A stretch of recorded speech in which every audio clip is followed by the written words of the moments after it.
Welcome back to Fast Market here on the TD Ameritrade Network. I'm Tom White, and I'm joined by my co-host Kevin Hinks. But let's bring in our next guest for our cash tag segment. That's going to be Megan Brantley, Vice President of Research at LikeFolio. Welcome back to the show, and happy Friday, Megan. Happy Friday, guys. Excited to be here. All right. So DoorDash, we're talking DoorDash. I don't know about you, Megan. I don't use it that much anymore. I thought it would just fall out of everybody's, mind at this point where, hey, I can go places now. I don't need to get stuff delivered. They own over 50% in this market. Total addressable market continues to grow. What's the outlook here? Because, DoorDash still loses money. Yeah, whenever we look at DoorDash, I think a great place to dive in, at least for us, is to look at the big macro picture. And what we see right now is we continue to see inflation weighing on consumers. And one of their top concerns is food prices, alongside gas prices and alongside rising interest rates and things like that. But what's interesting is when we break down all the different ways that a consumer could go, obtain food, we actually see strength in mentions of people who are talking about going to a restaurant. I think in a lot of ways, this is perceived as actually a cheaper option than perhaps even ordering in groceries at home or paying those delivery fees that you see that are associated with things like food delivery. And so you can see here a split and a shift in consumers kind of prioritizing that experience and being willing to pay for the experience of going to get food versus maybe, soak in those delivery fees associated with grocery delivery and also just generic food delivery with those mentions pacing down about 6%. Now, you did make a good point. DoorDash is definitely the dominant player here. When we look at just our overall, mention volume of people who are talking about using a food delivery service, DoorDash is the leader. In our universe, at least, it comprises more than 60% of mentions, with Uber Eats in second place. And this is staying pretty consistent. We don't see like a huge shift here in the way that market share is shaking up.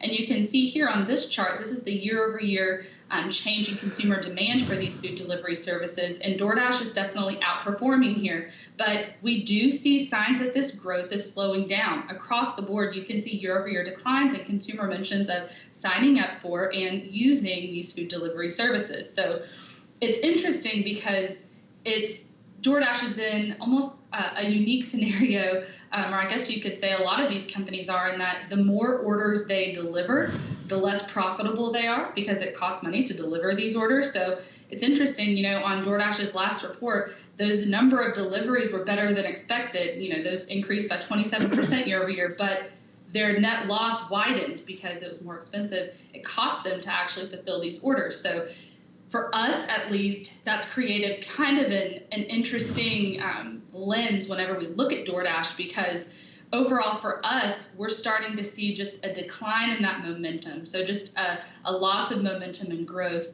across the board. But we will say that, if we're going to pick one that's performing the best, it is DoorDash, but you don't like to see those headwinds long term. Megan, 2 years after their IPO, they're still not profitable. To back up your statement about their earnings, this earnings, which just got released in November, they lost $300 million, $308 million versus $100 million a year ago. Earnings per share down 77%, or down 77 cents versus 30 cents a year ago. Megan, they couldn't make money during a pandemic where no one could go out. And now the pandemic tailwinds are over. The fact that they're the best at what they do, or the market leader, just makes them the summer school valedictorian, right? This is not, they're leading in a bad sector. This stock just looks like, there's a country song called The Long Goodbye, Megan. Are we watching The Long Goodbye, or can they, like Grubhub, can they hook up with someone like Amazon and save themselves?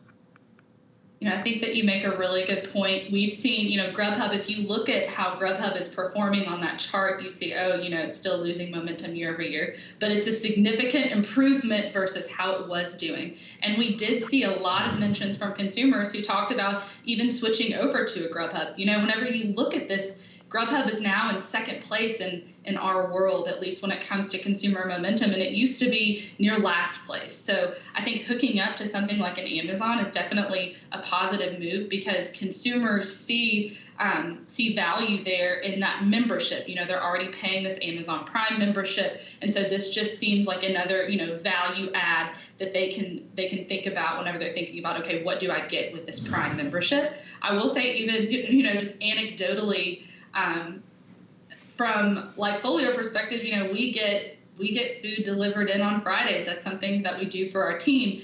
And we switched from DoorDash to Grubhub whenever Grubhub did, attach themselves to Amazon. And I don't think that we're alone. We do see a lot of those mentions from consumers who have made that switch. So I think that that's one interesting strategy. Another thing that's just been in the news is we do know that DoorDash, laid off, I think about 6% of its staff to try to cut down on some of those operating costs. Not sure that that's going to be enough to tackle the hurdle that you mentioned earlier, but there are some steps that, and potentially even, automation steps that long-term could help DoorDash become profitable, but near-term, at least in our world, especially alongside this loss of overall momentum, it doesn't give us enough conviction to bet on this company as is.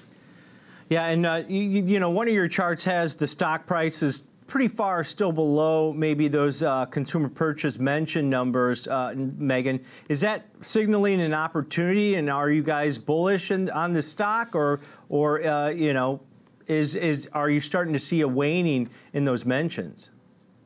It's interesting because technically we're falling in a neutral range. So, we're seeing a slowdown in growth when it comes to our mentions, but perhaps the slowdown isn't as intense as it was before. So we're not necessarily bearish. I will say that whenever we come to these scores and we talk about things like that, we're not considering the current stock move whenever we're generating those scores. We're just looking at the consumer data and consumer mentions and sentiment and things like that, trends. And overall, we're pretty neutral right now for DoorDash. But, it's just something that we'll need to watch to see, can they start to gain some of that momentum back? Can they make a move like an Amazon and attach themselves so that there's a bigger value proposition for consumers? Because right now it's just a little bit stagnant, at least in terms of our data. Yeah, I'm curious to see what these trends are like in about 6 months or a year as inflationary pressures take hold also, because I know after all the fees and the tips and everything else, like you paid $20 for something and the add-on fees are another $10 or something crazy like that. So I wonder if how inflationary pressures are going to affect these companies. All right, great stuff as always, Megan. Have a great weekend. Thanks, guys. You too. All right, that's Megan Brantley, Vice President of Research at LikeFolio. Kev, how do you want to look